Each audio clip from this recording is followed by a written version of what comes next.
That's fascinating. Now, I know that you're a psychologist, and having worked together, I appreciate that there is a rigorous underpinning behind Cognisco's work.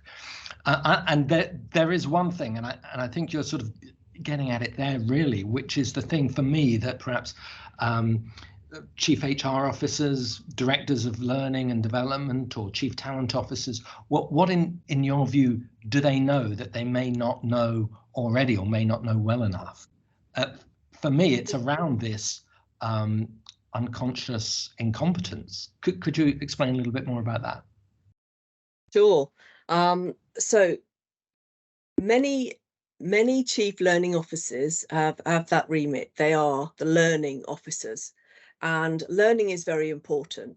But one of our mission statements relates to the fact that learning alone and training alone is not evidence enough to, it's not enough to evidence that individuals are likely to do the right thing.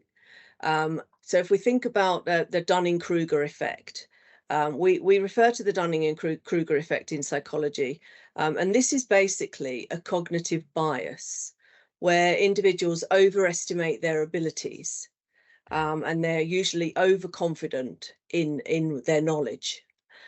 So it's basically, it causes people to overestimate their knowledge or their ability, but particularly in areas where they have little or no experience. But what we found is that even those with plenty of experience sometimes have a hubris and overconfidence in the new policies that come in.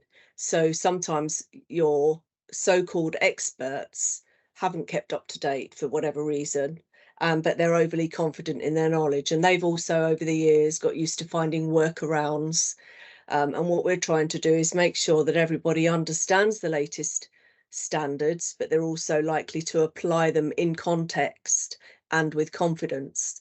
And that's where identifying high-level confidence with low understanding is critical to help manage the Dunning-Kruger effect, because quite often people don't know what they don't know.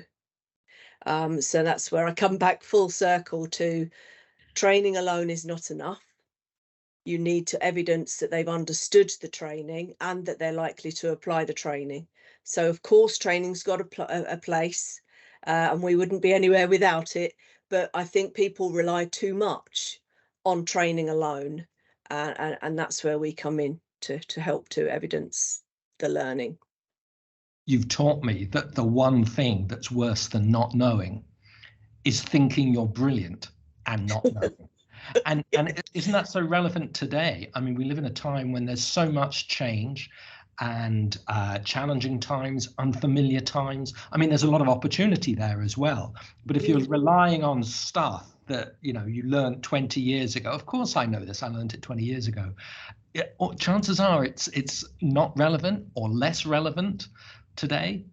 It may not be the answer going forward. So knowing what you don't know, have it kind of evidencing that as you describe it is so important, so valuable.